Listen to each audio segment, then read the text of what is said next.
Bonjour, bonsoir, chers internautes, vous qui nous suivez dès partout sur le CS TV avec Maître Edona. Bienvenue dans notre émission Qui du vous avec Yeyet Kizefo. J'ai le plaisir de recevoir en face de moi le représentant de l'UDPS Belux et coordonnateur de rassemblement au nom de Monsieur Kabanda. Bonjour, Monsieur Kabanda. Bonjour, bonsoir Madame Kizefo.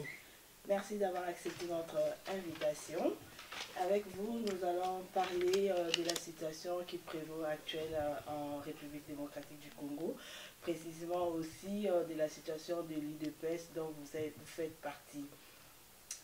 Et j'aimerais par là savoir, le 31 décembre dernier, le signateur et le non-signateur de l'accord du 18 octobre 2016 à la cité de l'UIA participant du dialogue au centre interdécésaire et ont signé un accord qualifié de global et non global. Comment réagissez-vous? Merci pour m'avoir donné l'occasion de m'exprimer sur ces enjeux qui sont importants pour l'avenir de notre pays aujourd'hui. C'est vrai que le 31 à minuit moins 15 minutes, le fameux compromis global inclusif a été signé au centre interdiocésain à Kinshasa par les signataires de l'accord dit du 18 octobre et les non-signataires. Et c'est un événement qu'il faut saluer. Et moi, personnellement, je fais cela puisque je ne suis pas le seul à l'avoir applaudi, donc à avoir applaudi cette signature. Ça a été salué par quasi toute la communauté internationale et des millions de Congolais. Par contre, la majorité présidentielle dit avoir signé sous réserve. D'après vous, que complote-t-elle? Signer sous réserve, ce n'est pas la première fois qu'on entend ce terme. Moi, il n'y a que de naïfs qui sont étonnés d'entendre ce terme-là parce que ce n'est pas la première fois qu'on signe sous réserve.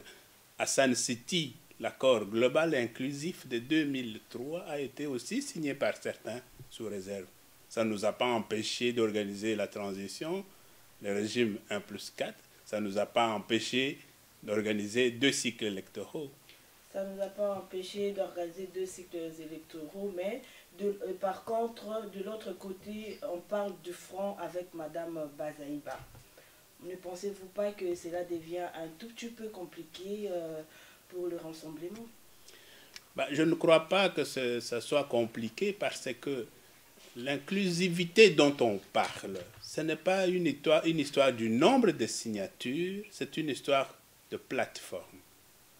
Personnellement, à la place de la CENCO, on devait se limiter à la signature des autorités morales des 2 camps, le Rassemblement et ses alliés et le camp de Joseph Kabila et ses alliés. Effectivement, docteur, le Rassemblement et ses alliés, le MLC qui est représenté par Mme Bazaïba fait partie du Rassemblement. Justement, ce front a été à l'organisation, au débat, pendant toute la procédure des négociations de cet accord. Le front était présent avec Mme Bazaïba. Ils ont participé à tous les travaux jusqu'à la conclusion de ces compromis. Peut-on dire qu'ils n'ont pas apporté leur contribution ou je pense que c'est plutôt la non-signature qui pose problème à Mme Bazaïba. Effectivement, j'allais savoir, pensez-vous que les signatures manquant lors du dialogue de la CENCO peuvent-elles rendre cet accord non inclusif?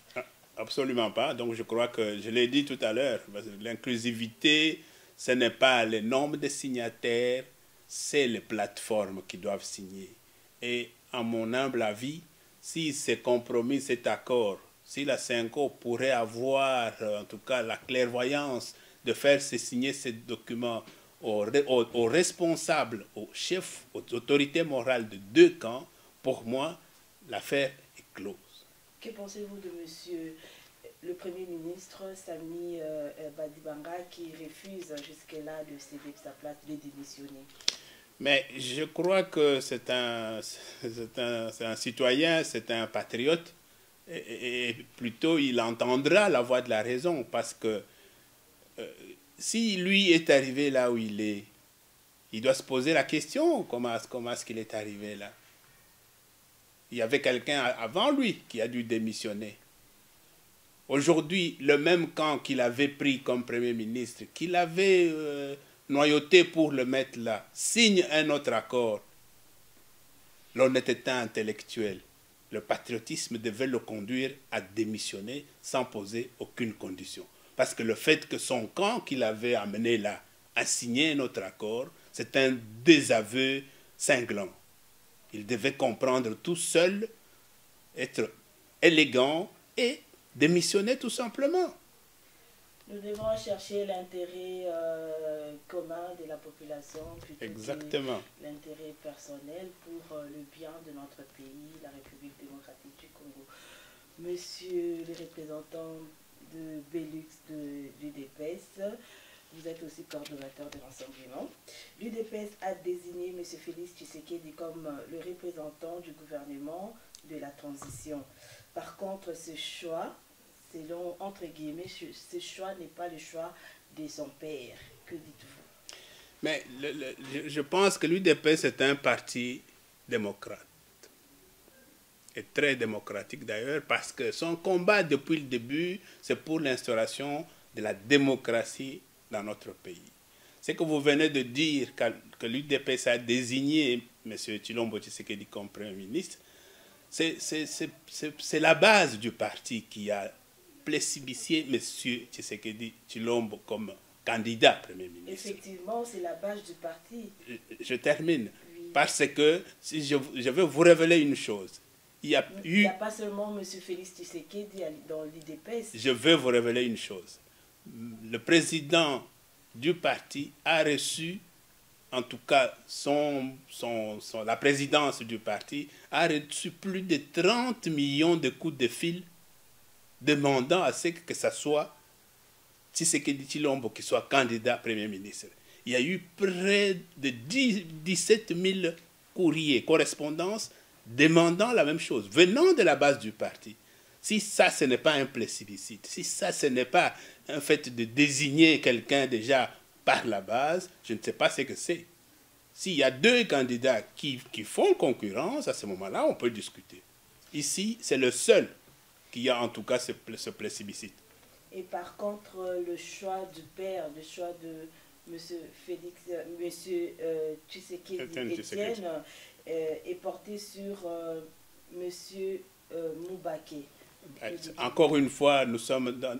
C'est d'ailleurs le président Tshisekedi qui a mené ce combat pour l'instauration de la démocratie dans notre pays et dans le parti. Dès lors que la base se sera exprimée clairement, je pense qu'il devra être démocrate et oublier son choix personnel si ce n'est jamais le cas. Parce que moi, je n'ai pas ces informations-là. Mais donc, si la base a choisi quelqu'un, je pense que le président suivra le choix. À votre place, de la base. S'il fallait faire le choix parmi les représentants ou les cadres de l'UDPS, qui choisirez-vous? Ça, c'est une question que je ne peux pas répondre. Soit vous êtes parmi les personnes qui ont donné un coup de fil au papa Etienne Tshisekedi. Non, ça c'est une question que je ne peux pas répondre parce que je suis partisan d'abord qu'on élabore des critères. Et le parti a élaboré un critérium, pas le parti, le rassemblement. On va en revenir en ce qui concerne les critères. Voilà, ben donc s'il y en a qui satisfont à ce critérium, ça sera des candidats du rassemblement. Et le président national aura, alors à ce moment-là, son pouvoir discrétionnaire pour désigner qui il veut. En parlant des critères, d'après vous, c'est quoi les critères pour faire le choix, pour désigner la personne qui va nous conduire en tant que chef du gouvernement pendant cette transition? Très bien, ça c'est une très bonne question. Si vous me la posez là, je peux vous répondre sans hésiter. Pour moi, le premier critère, il faut que ça soit quelqu'un de rassembleur, quelqu'un qui arrive à rassembler autour de lui, qui n'est pas conflictuel, qui peut travailler en équipe. Ça, c'est le premier critère. il faut que ce soit quelqu'un de compétent. Et la compétence s'évalue par la formation qu'on a eue, l'expérience qu'on a eue dans la vie, l'expérience qu'on a eue dans la gestion des choses, de la chose publique, etc. Ça, la compétence. Troisième critère que j'imposerai, il faut que ce soit un patriotique. Quatrième critère, il faut que ce soit quelqu'un sur qui on peut compter, infidèle, pas celui qui va trahir l'opposition et le parti à la première sollicitation, c'est-à-dire quelqu'un qui est facilement corruptible. Et le dernier critère que je vais ajouter personnellement, il faut que ce soit quelqu'un qui puisse être capable de tenir tête à M. Kabila et au camp en face. Que ça ne soit pas quelqu'un qui peut se laisser démonter, peut se laisser corrompre, qui peut se laisser intimider par les manœuvres du camp en face. Voilà les critères que je mettrai. En parlant des critères tels que je venais de dire, il y a eu 4 critères qui sont retenus lors du dialogue de représentants de la SENCO, entre autres, à savoir diplomate, patriote, ce que vous venez de dire, et crédible, compétent, d'une forte personnalité et rassembleur. Vous venez de les citer. Avoir une connaissance de grandes questions liées aux dossiers importants du pays. Ouais. Avoir une expertise de gestion suffisante des affaires publiques ou équivalent. Intégrer les probites morales approuvées. Pensez-vous que cela fait partie de votre candidat désigné pour gouverner le pays? Pour l'instant, le candidat qui est choisi par la base du parti, qui est M. Tshisekedi Tshilombo, je le connais pour avoir travaillé avec lui dans notre juridiction, parce qu'il a commencé ses premières armes dans le parti ici chez nous, au Benelux. Il a été président cellulaire à Leuven. Il a monté tous les échelons jusqu'à arriver là où il était, secrétaire général adjoint du parti. Je pense que toutes ces caractéristiques, ça lui colle très bien. Et j'ai même l'impression que ceux qui ont demandé au président de le considérer comme le meilleur candidat, je crois qu'ils le connaissent aussi autant que moi. Et donc, pour moi, je veux dire, si c'est le seul candidat que le peuple a choisi, je suis tout à fait d'accord. Il peut faire l'affaire, donc il peut assumer cette fonction-là. Donc pour pour le docteur, je dirais que M. Félix Tshisekedi fait partie de ces critères. Ah oui, il remplit totalement ces critères. Tout à fait. La SENCO. Tout à fait. Et bien, voilà, je continue en disant, nous avions appris que le Rassemblement propose un gouvernement composé de 45 membres. Ne pensez-vous pas que c'était trop? 45 par rapport aux 67 qui viennent du gouvernement précédent. 67, 47... 45, hein. Donc 45, le Rassemblement propose 45. Je pense que, compte tenu de la situation budgétaire du pays aujourd'hui, 45, ça doit être un nombre à la fois raisonnable, qui doit être dynamique et qui doit être, en tout cas, qui doit suffire pour ne pas basculer dans la gabegie financière comme le gouvernement précédent. Parce que si on met... Il n'y a d'ailleurs pas de raison de mettre un gouvernement aussi monstre, parce qu'on a l'objectif de préparer les élections. C'est vrai qu'on ne peut pas laisser les autres problèmes de côté, mais l'objectif principal de cette transition, c'est préparer les élections. Je ne vois pas l'utilité de gaspiller les moyens qui sont déjà insuffisants, qui sont déjà, tout le monde le dit d'ailleurs, qu'il n'y a pas assez de moyens pour organiser les élections. Je ne vois pas pourquoi on va mettre des tas de ministres qui ne foutront finalement rien. Effectivement, M. Kabanda, eu égard à la crise financière que connaît notre pays, ne pensez-vous pas qu'on pouvait maximiser ce nombre à peut-être 30 pour essayer de bien organiser les élections et passer à autre chose du point de vue financier? Là, je suis tout à fait d'accord avec vous. Un nombre de 30 aussi, ce serait bien. Maintenant, n'oubliez pas... Tous les opposants qui veulent en fait récolter son... c'est difficile. Hein. On ne peut pas. Il s'agit d'un compromis global inclusif qui rassemble plusieurs composantes. Il faut que ces composantes qui ont négocié ce compromis global se trouvent quand même quelque part. On ne peut pas non plus créer un autre problème qui est l'exclusion, parce que les difficultés qu'on connaît jusqu'à aujourd'hui, c'est un peu cette difficulté-là d'exclure les autres. Avec 45, je pense que c'est tout à fait raisonnable. On peut inclure tous ceux qui ont participé à l'élaboration de ces compromis pour qu'ils soient réellement satisfaits. Je reviens avec l'affaire de Madame Bazaïba, hein, qui n'est pas pour le choix de Félix Tshisekedi et en même temps, elle n'est pas pour que M. Tshisekedi puisse être en tête de la commission de suivi des accords. Que dites-vous? Je pense qu'on a trop parlé de Mme Bazaïba. Parce qu'actuellement, en tant qu'opposante, c'est elle qui, en tant que... elle fait partie du rassemblement. Et c'est elle qui a, je dirais, bras de fer. Mais je vais vous surprendre parce que la réunion de la CENCO avec le Front, la dernière réunion, je crois que c'était hier ou ce matin, oui, c'était conduit par quelqu'un d'autre, M. Babal ou quelque chose comme ça, Fidel Babal, et non pas Bazaïba.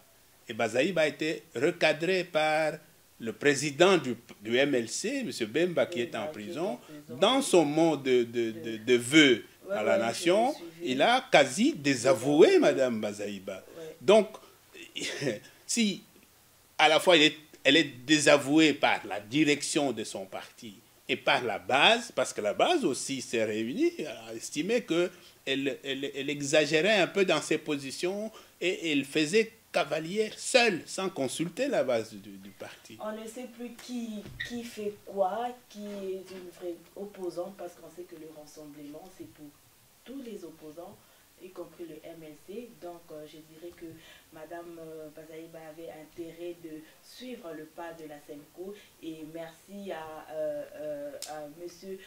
Jean-Claude Bemba, Jean-Pierre Bemba, le responsable du MLC, pour son mot depuis la prison, La Haye. Et docteur, je reviens vers vous. Ne craignez-vous pas que cette transition puisse aller à l'échec ou à l'encontre de ce que nous pensions, nous les Congolais? Toute œuvre humaine n'est pas parfaite. Ce qui est déjà fait, il faut saluer ça. Mais je crois que ce n'est pas suffisant. C'est la raison pour laquelle d'ailleurs il continue à travailler pour élaborer cet arrangement particulier, pour élaborer toutes les règles qui doivent accompagner ces compromis. Et donc, on doit mettre les garde-fous à tous les niveaux pour éviter justement que ça aille vers le chèque. Mais puisque c'est une œuvre humaine, on ne peut pas être à 100% certain que ça va réussir. Ça peut échouer. Mais je pense que si on prend toutes les précautions nécessaires, le but finalement, c'est d'organiser les élections. On ne peut pas ne pas organiser les élections.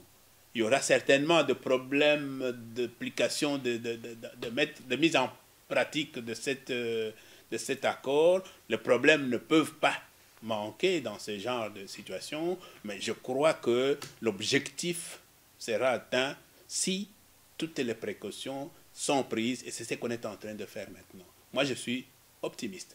C'est ce qu'on est en train de faire maintenant. Évitons les sous-réserves parce qu'actuellement, vous savez, le Congolais, le mot nous manque jamais. Hein? Après Yébéla, on passe maintenant sur le sous-réserve.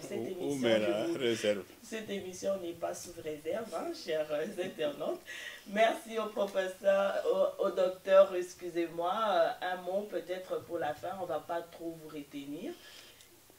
Je voudrais vous remercier pour avoir donné cette occasion de dire quelque chose qui me tient à cœur. Aujourd'hui, le compromis, effectivement, est signé. On va mettre en place toutes les mesures d'accompagnement nécessaires. Moi, je vais m'adresser aux Congolais.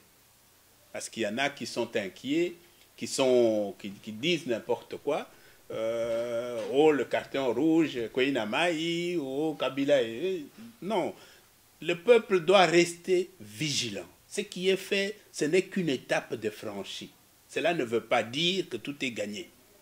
Le peuple doit rester vigilant et surveiller tout ce qui s'est fait. Parce que moindre écart, moindre entourloupe, il faut que le peuple se remette debout pour réclamer ses droits. Le peuple doit être prêt à appliquer l'article 64 tel que ça a déjà été dit depuis le début. Ici, ce n'est qu'une étape de franchie, ça ne doit pas décourager les gens. Ce n'est pas parce qu'on a signé le compromis que nous allons nous dire terminé, tout est réglé, c'est fait. Non. Le chemin est encore à faire jusqu'à ce que tout soit sur les rails vers les élections. C'est à ce moment-là que moi, je dis et je répète que le peuple peut se dire oui, maintenant, nous sommes sur la bonne voie, nous pouvons dormir tranquille. Mais tant que ce n'est pas le cas, le peuple doit rester debout. Le peuple doit rester debout et être vigilant. Je dirais que le parcours est quand même long, mais on va atteindre notre objectif. Nous avons confiance à nos opposants qu'ils feront quelque chose. C'est déjà un pas à féliciter. Je félicite la SEMCO, je félicite tous les opposants en commençant par l'UDPS, le parti politique l'UDPS, et je pense aussi aux opposants victimes, à Franck Diongo. Il faut penser à lui, Tout à ne fait. l'abandonnez pas. Vous avez lutté ensemble et voilà, il a été victime, nous le savons tous ce qu'il y a eu, mais nous prions pour lui. Et bonne chance à l'UDPS pour qu'il puisse, si le choix est désigné pour M. Félix Tshisekedi, sûrement ils le savent pourquoi et aussi ils se disent qu'il est capable. Alors, je souhaite de bonnes chances à celui qui va diriger la RDC pendant cette transition et que tout se déroule à merveille. Nous luttons pour que le Congo puisse être libéré entre les mains de ceux que vous connaissez. Merci beaucoup, Dr Kabanda. Le plaisir a été pour nous de vous recevoir dans notre...